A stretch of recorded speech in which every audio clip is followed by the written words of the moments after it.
ഇപ്പോൾ 30,000 രൂപയ്ക്ക് താഴെ നിങ്ങൾ ഒരു ഫോൺ എടുക്കാനിരിക്കുകയാണെന്നുണ്ടെങ്കിൽ കൺസിഡർ ചെയ്യാൻ പറ്റിയിട്ടുള്ള വളരെ നല്ലൊരു ഓപ്ഷൻ ഇപ്പോൾ ഉണ്ട്.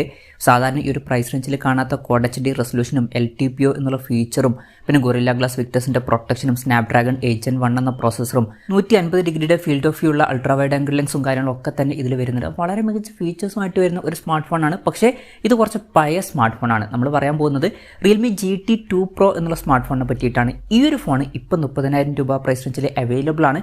ഇത് ഈ ഒരു പ്രൈസ് റേഞ്ചിൽ നല്ലൊരു ഡീലായിട്ടാണ് എനിക്ക് തോന്നിയിട്ടുള്ളത്. ഇപ്പം ആദ്യം നമ്മൾ ഫീച്ചേഴ്സിൻ്റെ കാര്യം നോക്കുകയാണെന്നുണ്ടെങ്കിൽ ഡിസ്പ്ലേയുടെ കാര്യത്തിൽ 6.7 ഇഞ്ചിൻ്റെ ക്വാഡ് HD പ്ലസ് ഡിസ്പ്ലേ വരുന്നുണ്ട്. സാധാരണ ഈ ഒരു പ്രൈസ് റേഞ്ചിൽ ഫുൾ HD റെസൊല്യൂഷനും കാര്യങ്ങളൊക്കെയാണ് കാണാറ്. ക്വാഡ് HD റെസൊല്യൂഷൻ എന്നുള്ള കാര്യം കാണാറേ ഇല്ല. അപ്പം ഈ ഒരു ഫോണിൽ ക്വാഡ് HD റെസൊല്യൂഷൻ വരുന്നുണ്ട്. അതെടുത്ത് പറയേണ്ട കാര്യമാണ്. AMOLED ഡിസ്പ്ലേ തന്നെ ഇതിൽ കൊടുത്തിട്ടുണ്ട്. പിന്നെ ltpo എന്നുള്ള ഫീച്ചറും ഇതിൽ സപ്പോർട്ട് ചെയ്യുന്നുണ്ട്. അതായത് റിഫ്രഷ് റേറ്റ് 1 ഹെർട്സിൻ്റെയും 120 ഹെർട്സിൻ്റെയും ഇടയിലായിട്ട് അഡ്ജസ്റ്റ് ചെയ്യാൻ കഴിയുന്നതായിരിക്കും. സാധാരണ ഇത് ഫ്ലാഗ്ഷിപ്പ് ലെവലിൽ വരുന്ന ഫോണുകളിൽ മാത്രം കാണുന്ന ഫീച്ചറാണ്. ഈ ഒരു പ്രൈസ് റേഞ്ചിൽ വരുന്ന ഫോണുകളിൽ കാണാറില്ല. അപ്പം അതും എടുത്തു പറയേണ്ട ഒരു കാര്യം തന്നെയാണ്. പഞ്ചോൾ ഡിസൈൻ കൊടുത്തിട്ടുണ്ട്. പഞ്ചോൾ വരുന്നത് ടോപ്പ് ലെഫ്റ്റ് ഭാഗത്തായിട്ടാണ്. 10-bit ഡിസ്പ്ലേക്കാണ് ഇതിൽ വരുന്നത്. ഡിസ്പ്ലേയിൽ 120 ഹെർട്സിൻ്റെ റിഫ്രഷ് റേറ്റ് വരെ സപ്പോർട്ട് ചെയ്യുന്നുണ്ട്. പിന്നെ 1000 ഹെർട്സിൻ്റെ ഇൻസ്റ്റന്റ് ടച്ച് സാമ്പിളിംഗ് റേറ്റ് എന്നുള്ള ഫീച്ചറും ഇതിൽ സപ്പോർട്ട് ചെയ്യുന്നുണ്ട്. ഫോണിൻ്റെ ഫ്രണ്ടിൽ ഗൊറില്ല ഗ്ലാസ് വിക്ടേഴ്സിൻ്റെ പ്രൊട്ടക്ഷൻ കൊടുത്തിട്ടുണ്ട്. വളരെ മികച്ചൊരു പ്രൊട്ടക്ഷനും ഈ ഫോണിൻ്റെ ഫ്രണ്ടിൽ കൊടുത്തിട്ടുണ്ട്. ഫോണിൻ്റെ പീക്ക് ബ്രൈറ്റ്നസ് വരുന്നത് 1400 നിറ്റ്സ് ആണ്. അപ്പോൾ ഡിസ്പ്ലേ ഫീച്ചേഴ്സ് മൊത്തത്തിൽ നോക്കുമ്പോൾ അത്യാവശ്യം നല്ല ഡിസ്പ്ലേ ഫീച്ചേഴ്സും കാര്യങ്ങളൊക്കെ ഈ ഫോണിൽ വരുന്നുണ്ട്. പ്രത്യേകിച്ച് 30,000 രൂപ പ്രൈസ് റേഞ്ചിൽ ബെസ്റ്റ് എന്നൊക്കെ തന്നെ പറയാൻ പറ്റിയിട്ടുള്ള ഡിസ്പ്ലേ ഫീച്ചേഴ്സ് ആണ്. In display finger print sensor ഈ ഫോണിൽ കൊടുത്തിട്ടുണ്ട്. ഫോണിൻ്റെ വെയിറ്റ് വരുന്നത് 189 ഗ്രാം ആണ്. തിക്നെസ് വരുന്നത് 8.18 mm ആണ്. ഈ ഫോണിൻ്റെ സ്റ്റീൽ ബ്ലാക്ക്, പേപ്പർ ഗ്രീൻ, അതുപോലെ തന്നെ പേപ്പർ വൈറ്റ് എന്നീ കളർ വേരിയൻസ് ആണ് ഇപ്പം ഇന്ത്യൻ മാർക്കറ്റിൽ അവൈലബിൾ ആയിട്ടുള്ളത്. ഇനി പ്രോസസ്സറിൻ്റെ കാര്യം പറയുകയാണെന്നുണ്ടെങ്കിൽ സ്നാപ്ഡ്രാഗൺ 8 Gen 1 എന്ന പ്രോസസ്സർ ഈ ഫോണിൽ കൊടുത്തിട്ടുണ്ട്. ഈ ഒരു പ്രൈസ് റേഞ്ചിൽ ഇത് ബെസ്റ്റ് ആയിട്ടുള്ള പ്രോസസ്സറാണ് എന്നൊക്കെ തന്നെ പറയാവുന്നതാണ്. അപ്പം ജസ്റ്റ് ഡിസ്പ്ലേ ഫീച്ചേഴ്സ് മാത്രമല്ല, ഈ ഒരു പ്രൈസ് റേഞ്ചിൽ ബെസ്റ്റ് ആയിട്ടുള്ള പ്രോസസ്സറും ഈ ഫോണിൽ വരുന്നുണ്ട്. 5G സപ്പോർട്ടും കാര്യങ്ങളും വരുന്നുണ്ട്. 13 5G ബാൻഡ്സും ഇതിൽ കൊടുത്തിട്ടുണ്ട്. മേജർ ആയിട്ടുള്ള എല്ലാ 5G ബാൻഡ്സും വരുന്നുണ്ട്. ഫോണിൻ്റെ ബേസ് വേരിയന്റിൽ തന്നെ 8 GB റാമും 128 GB ഇന്റേണലൊക്കെ വരുന്നുണ്ട്. പിന്നെ 12 GB റാമും 256 GB ഇന്റേണലുമായിട്ട് വരുന്ന ഒരു വെർഷനും വരുന്നുണ്ട്. LPDDR5 റാമും UFS 3.1 സ്റ്റോറേജ് ടൈപ്പ് ഒക്കെ ഇതിൽ കൊടുത്തിട്ടുണ്ട്.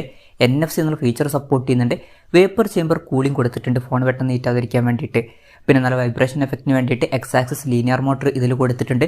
സ്റ്റീരിയോ സ്പീക്കേഴ്സ് വരുന്നുണ്ട്. ഡോൾബി അറ്റ്മോസിൻ്റെ സൗണ്ട് സപ്പോർട്ട് ചെയ്യുന്നുണ്ട്. ഹൈറസ് ഓഡിയോയും ഇതിൽ സപ്പോർട്ട് ചെയ്യുന്നുണ്ട്. ആൻഡ്രോയിഡ് ബേസ് ആയിട്ടുള്ള Realme സോഫ്റ്റ്വെയർ ആണ് ഈ ഫോണിൽ വരുന്നത്. ഇനി ക്യാമറയുടെ കാര്യം പറയുകയാണെന്നുണ്ടെങ്കിൽ ഫോണിൻ്റെ പിന്നിൽ ട്രിപ്പിൾ ക്യാമറ സെറ്റപ്പ് കൊടുത്തിട്ടുണ്ട്. 50 mega pixel main camera sensor ഈ ഫോണിൽ വരുന്നുണ്ട്. സോണി IMX766 മെയിൻ ക്യാമറ സെൻസറാണ് ഇതിൽ കൊടുത്തിട്ടുള്ളത്. ഇത് നല്ലൊരു സെൻസർ തന്നെയാണ്. പിന്നെ ഇതിൽ വോയിസ് എന്നുള്ള ഫീച്ചറും സപ്പോർട്ട് ചെയ്യുന്നുണ്ട്. രണ്ടാമത് 50 mega pixel ultra wide angle ലെൻസും ഇതിൽ കൊടുത്തിട്ടുണ്ട്. ഫീൽഡ് ഓഫ് വ്യൂ വരുന്നത് 150 ഡിഗ്രിയാണ്. സാധാരണ അൾട്രാ വൈഡ് ആംഗിൾ ലെൻസ് ഈ ഒരു പ്രൈസ് റേഞ്ചിൽ എന്ന് പറയുമ്പോൾ 12 അല്ലെങ്കിൽ 13 മെഗാ പിക്സലൊക്കെയാണ് വരാറ്. അല്ലാന്നുണ്ടെങ്കിൽ 8 മെഗാ പിക്സലൊക്കെയാണ് വരാറ്. പക്ഷേ ഈ ഫോണിൽ 50 mega pixel ultra wide angle lens ഉണ്ട്. അതുപോലെ തന്നെ ഫീൽഡ് ഓഫ് വ്യൂ 150 ഡിഗ്രിയാണ് വരുന്നത്. സാധാരണ ഈ ഒരു പ്രൈസ് റേഞ്ചിൽ 120, 123 ഡിഗ്രി ഒക്കെയാണ് ഫീൽഡ് ഓഫ് വ്യൂ വരാറ്. ഇതിൽ 150 വരുന്നുണ്ട്. വളരെ കൂടിയ ഒരു ഫീൽഡ് ഓഫ് വ്യൂവും ഇതിൽ വരുന്നുണ്ട്. നല്ലൊരു റെസൊല്യൂഷനും വരുന്നുണ്ട്. ഇത് കൂടാതെ 3 മെഗാ പിക്സൽ ഒരു മൈക്രോ ലെൻസും ഇതിൽ കൊടുത്തിട്ടുണ്ട്.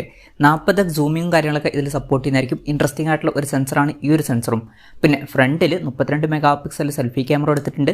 ഇത് സോണി IMX615 സെൻസറാണ്. അപ്പം ഓൺ പേപ്പർ ക്യാമറ സ്പെസിഫിക്കേഷൻ നോക്കുകയാണെന്നുണ്ടെങ്കിൽ നല്ലൊരു ഓൺ പേപ്പർ ക്യാമറ സ്പെസിഫിക്കേഷൻ ഇതിൽ വരുന്നുണ്ട്. ഇനി ബാറ്ററിയുടെ കാര്യത്തിൽ 5000 mAh ബാറ്ററി കൊടുത്തിട്ടുണ്ട്. 65 വാട്ടിൻ്റെ ഫാസ്റ്റ് ചാർജ് സപ്പോർട്ട് ചെയ്യുന്നുണ്ട്. Type-C ചാർജിംഗ് പോർട്ടും ഇതിൽ കൊടുത്തിട്ടുണ്ട്. അപ്പം തരക്കേടില്ലാത്തൊരു ബാറ്ററി സെറ്റപ്പും ഈ ഫോണിൽ വരുന്നുണ്ട് എന്ന് പറയാവുന്നതാണ്. അപ്പം ഇതൊക്കെയാണ് ഫീച്ചേഴ്സിനെ പറ്റി പറയാനുള്ള കാര്യങ്ങൾ.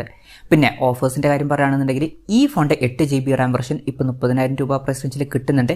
ആമസോണിൽ 30,000 രൂപ പ്രൈസ് റേഞ്ചിൽ ഈ ഫോൺ ഇപ്പോൾ ലിസ്റ്റ് ചെയ്തിട്ടുണ്ട്. ജസ്റ്റ് ഒന്ന് ചെക്ക് ചെയ്ത് നോക്കുക.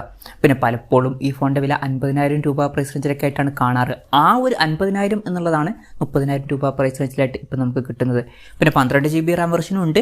ആ ഫോണിൻ്റെ വില വരുന്നത് 38,000 രൂപ പ്രൈസ് റേഞ്ചിലാണ്. പക്ഷേ അതിനേക്കാളൊക്കെ നല്ലൊരു ഡീലായിട്ട് എനിക്ക് തോന്നിയിട്ടുള്ളത് ഈ ഒരു 8 GB റാം വെർഷൻ്റെ കാര്യത്തിലാണ്. 30,000 രൂപ പ്രൈസ് റേഞ്ചിൽ തന്നെ ബെസ്റ്റ് ആയിട്ടുള്ള ഫീച്ചേഴ്സ് കിട്ടുന്നുണ്ട്.